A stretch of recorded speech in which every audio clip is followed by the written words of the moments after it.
தயவு செஞ்சு எல்லாரும் உதவி பண்ணி என் குழந்தைய காப்பாத்தி கொடுங்க.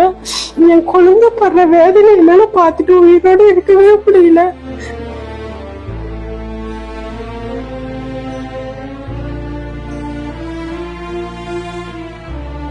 கடவுள் ஏன்னா என் குழந்தைக்கு இந்த அளவுக்கு தண்டனை கொடுத்திருக்கிறாரு.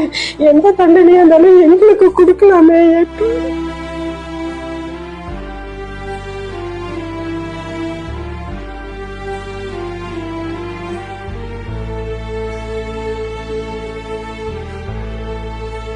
நான் உங்களை கெஞ்சி கேட்டுக்கிறேன், என் குழந்தைக்கு ஒரு உயிர் பிச்சை கொடுங்க.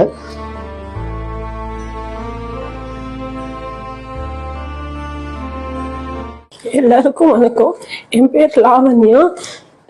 என்னுடைய 8 மாச குழந்தைக்கு SMA ஸ்பைனல் மஸ்குலர் அட்ரோஃபி பிரச்சனை இருக்கு.